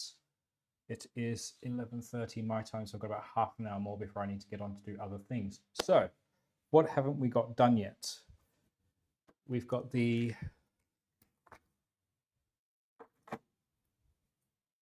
depressor that we can fit, and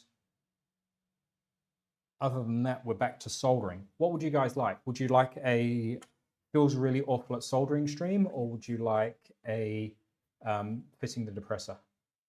Don't even need a star wash with the threads through the cover. I always find that they kind of wear through.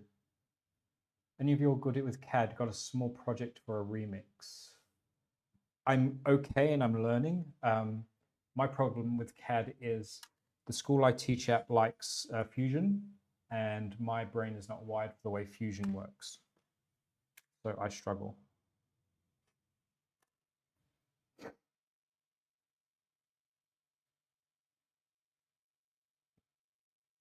Oh, Martin's back too, by the looks of it.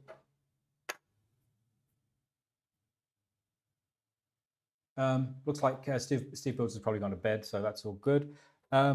let's do those little extensions for the motors. That's probably going to be the most productive we can be. So I'll be back with you guys in one moment. I'm just going to go get my little parts bin with the GSTs in it.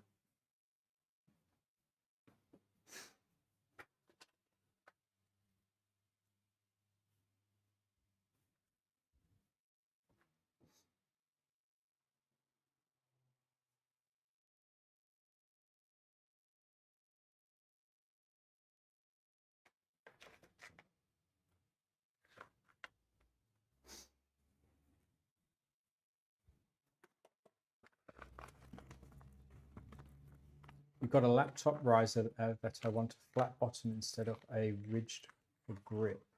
Oh. The other thing we can do, actually thinking about it, is we need to crimp the CAN bus cable. Insert CAN bus cable. This is the cable that failed on me.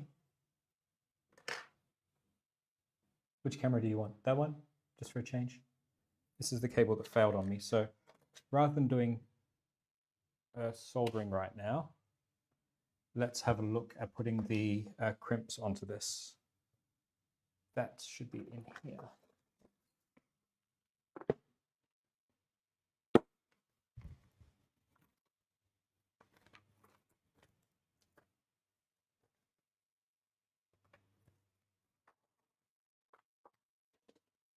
Please don't tell me I've lost the little crimp set.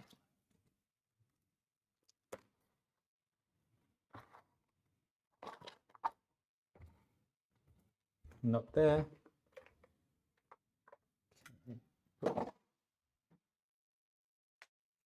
That one and that one. Sorry, I dropped some of the little baggies.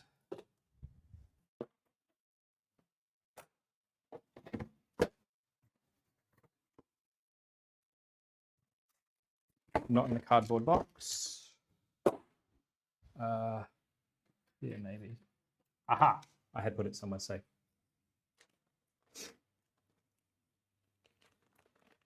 Unfortunately, you only have an.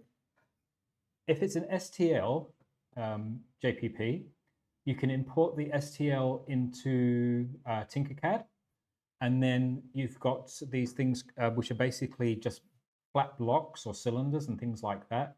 And if you're looking to remove the ridges, you could either embed a flat block over the ridges or simply use a negative flat block to block out the bridges, merge the two items together, and it will achieve what you're after. That's something I could knock out for you in maybe 5 or 10 minutes if you really needed me to.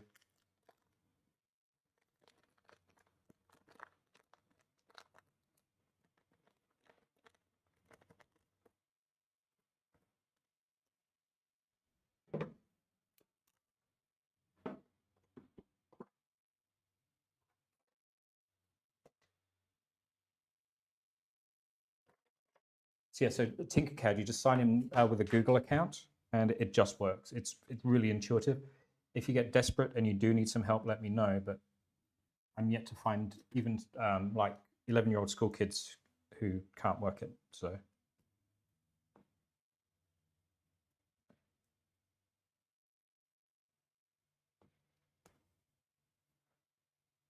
Okay, definitely a pro streamer now. I'm crimping on stream. That one is ever so slightly longer than the red, so I trim it down.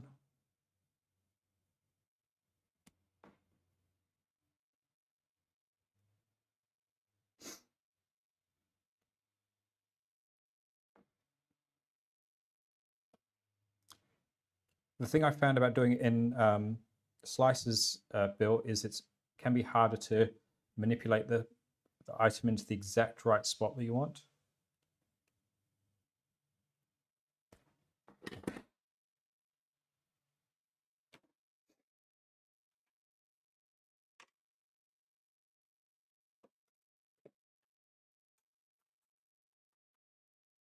So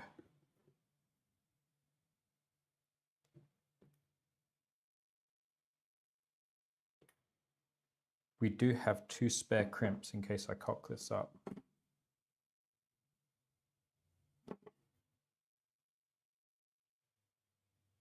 That's the narrow side, so that's the wide side.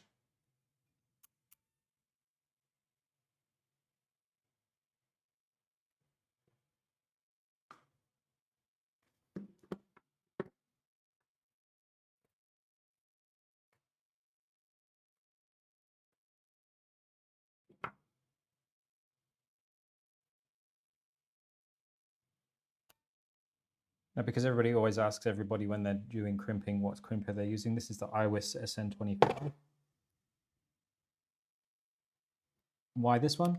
Because Steve Build says it was good.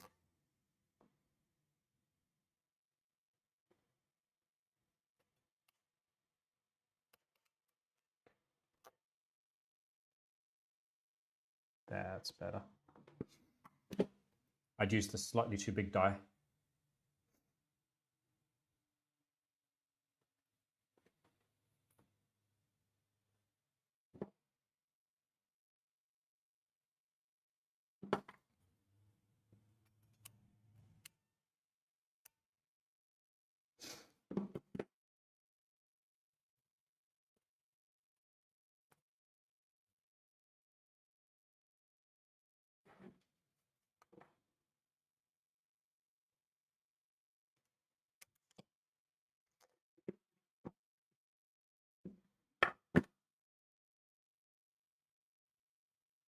Happy with those two.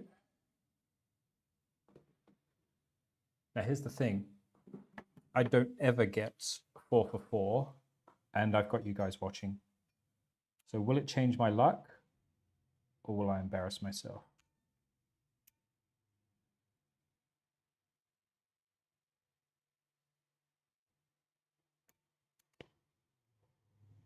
And I embarrassed myself and ruined that one.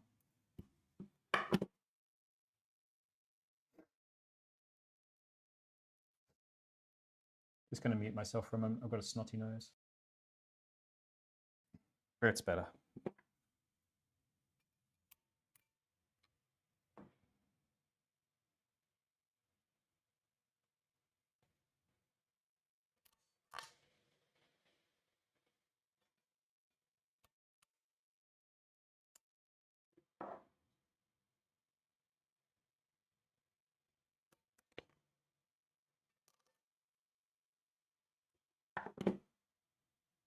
Nice.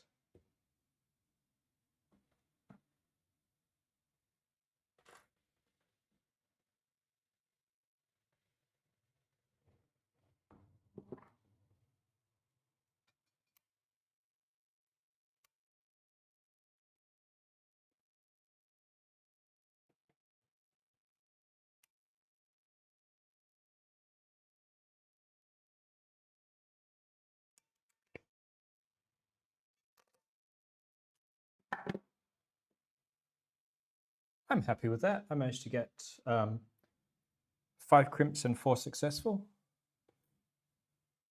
Put that in the spares bin.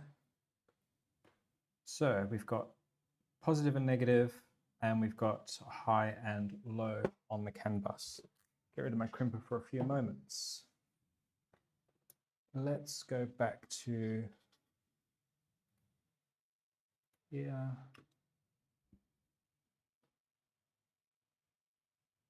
Would any of you guys be interested in me doing the lettuce feeder build? I've got almost enough parts to get it done.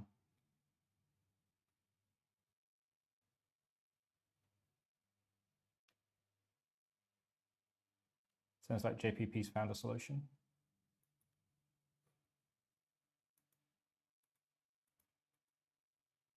No, that's not it. Must be this one.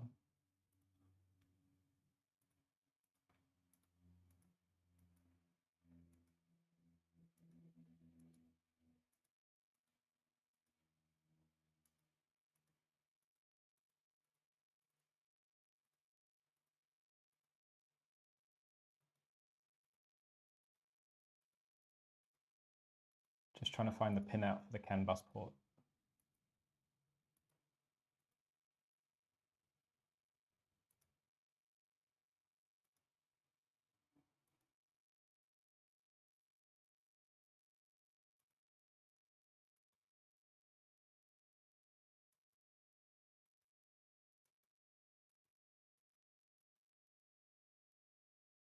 It's not there.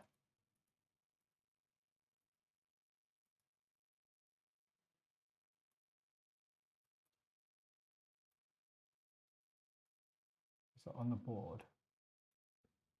Not marked there. Not marked there.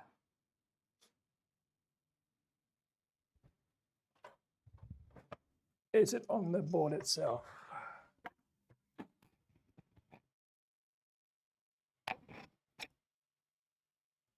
No, it's not.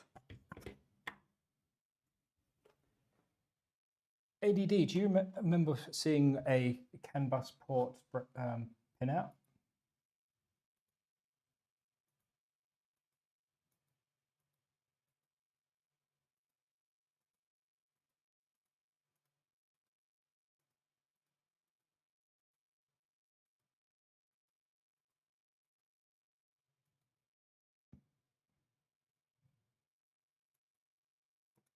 Here's the thing, Steve.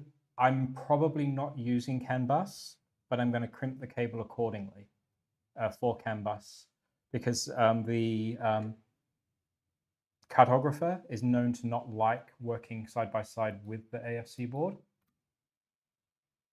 So what I'm probably going to be doing is just simply using it for the positive and negative and then running a USB cord. The pinout for the CAN bus ADD.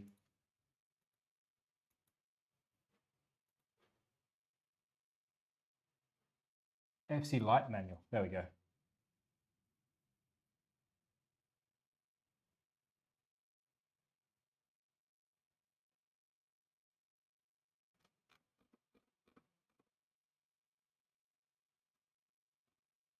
Okay, here we go. CAN high is 24 volt in this there. So there's the lug. Let's jump across to this so people can see what I'm seeing. So this is what we're looking at.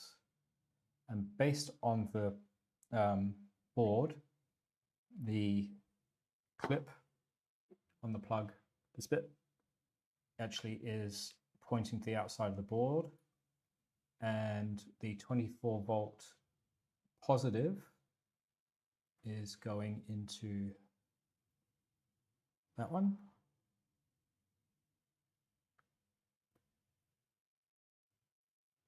Negative is going into the one next to it.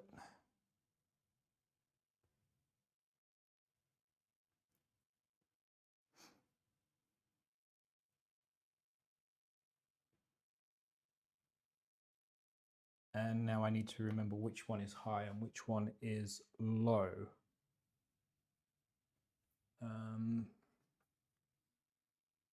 Let's go to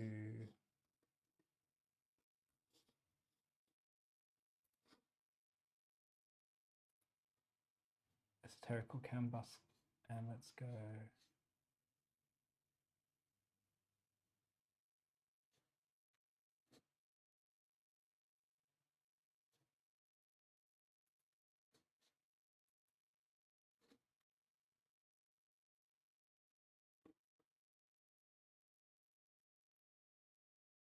actually, I know where I've got it.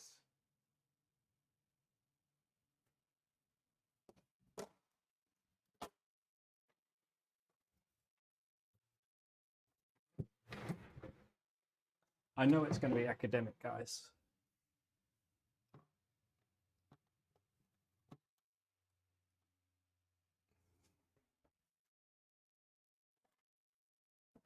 But here is a close-up of that Big Tree Tech Beta hub that I've got.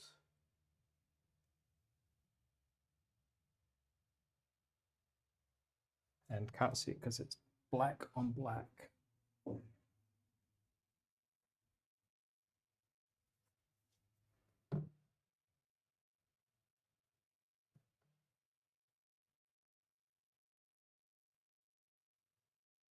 Ah, I can't see it there either, even with the light on. I can't see it there either. So I'm just going to pin that later once I've got it all worked out safely.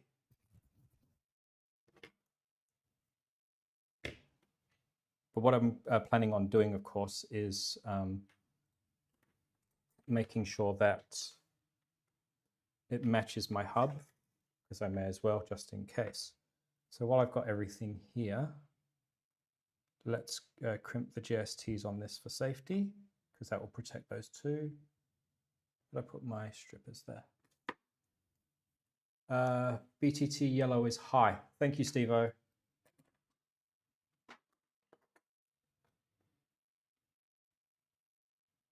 So let's go back to the AFC board.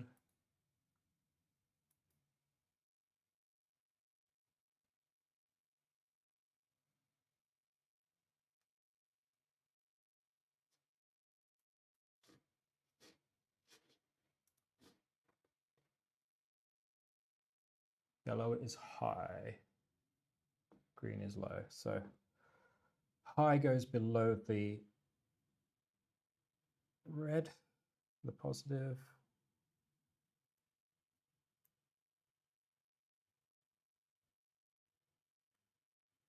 Clicked in. Negative goes with low, clicked in. So now even if I don't use it, it's all pinned and I could use it later without stressing so much.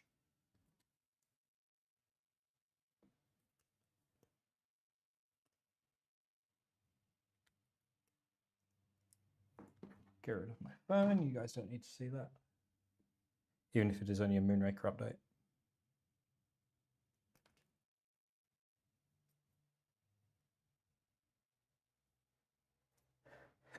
JPP, you know what I'm using as a riser for my laptop that I use for streaming? I have some 2020 extrusion which sits under the backside. I don't ever use it on my lap for anything that gets it hot.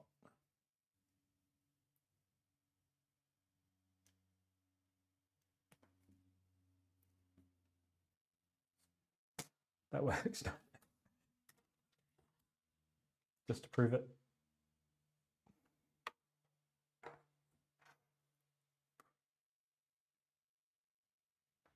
It's one of those situations where I was running around trying to get ready for my very first stream and it just worked and I've never bothered to change it. So now I need 2 JST crimps.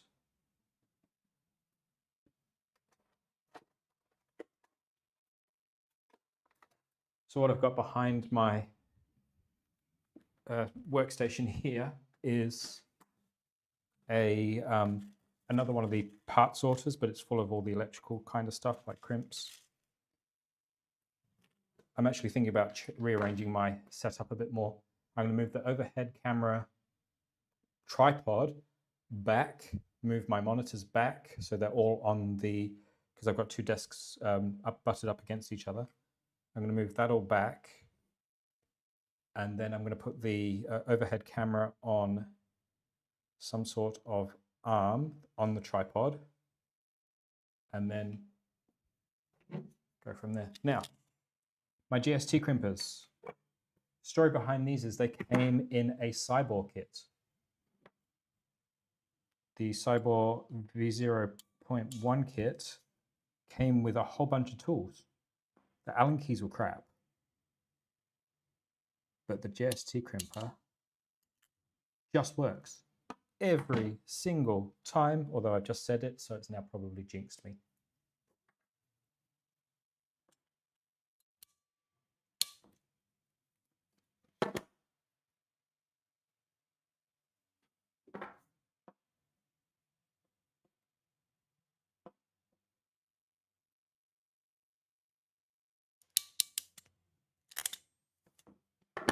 Done and done.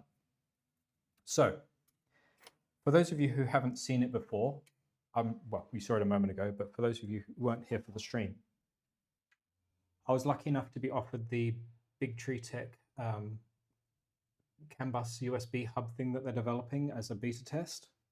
This particular version is still very, very beta, and they've got some major updates coming to it apparently. And Luke from BTT has asked me to make sure that I always say that this is very, very beta and not ready for release if I mention it on stream. But what it does is it allows me to feed CAN bus and USB from the Raspberry Pi under the printer to here, which means I can plug in all sorts of cool stuff up here and not have to constantly go under the printer to connect it. So things like swapping out tool headboards and all that sort of stuff, just so much easier. Hopefully by next week, my other project that I want to get done is replacing the CPAP housing because it's rubbish. It's the only one that's been published that I can find, but it's too cramped in there. So I want to replace that so that it has PTFE that actually exits it straight out the back, because the current solution is currently wrapped around the CPAP fan and is not good. And I've already managed to rationalize the 24-volt power so that it connects to the hub rather than having to run power under it. The next thing I want to do is maybe get a Raspberry Pi Pico from my stock, because I have a few of them, and install it like it's a tool head board, so I can leverage its GPIOs to turn the CPAP on and off there rather than having to connect the GPIOs underneath on the MCU board. Martin, well, you'll be good, gotta go. Bye, Martin. See ya. JPP, take it easy, blah, blah, blah, blah, blah, blah, blah. Okay, so where we're at, we have crimped the two JSTs for safety. Let's just make sure that I get it matching. Green is on the left. Now, what color JST plug do we want to use? Blue, red, white, or black? I did have some yellows, but I think I've used them all. Let's go with red. So it was, just double checking before I do this, green on the left.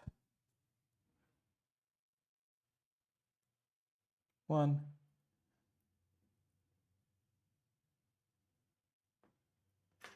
2. Twist it like a good kid. Now, for those of you who are having trouble with your CAN bus in any way, shape, or form, and I know it's Steve Mercado's favorite subject, twist your wires, ladies and gentlemen. Twist them. Twist them. It helps with the noise rejection a heap.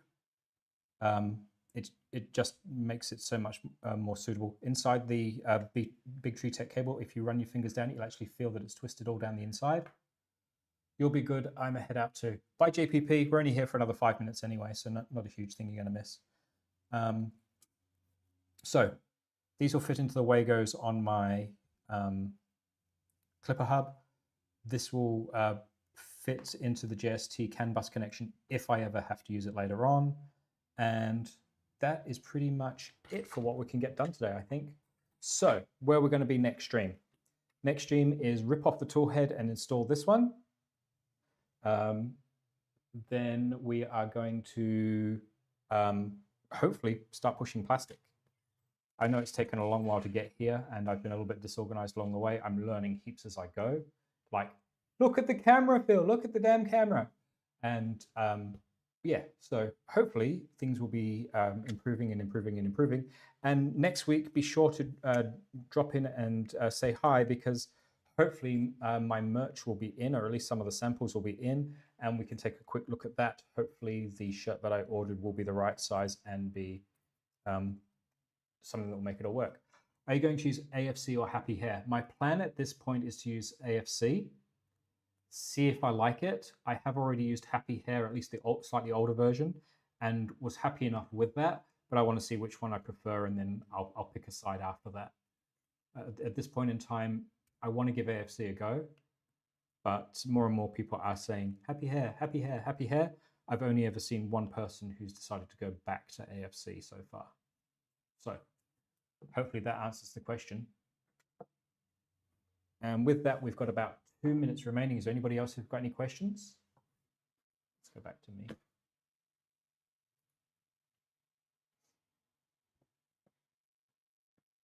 Just watching chat. I wish I could use AFC. Happy Hair is kicking my butt. Why can't you use AFC? Is it that you've used a board that's not compatible?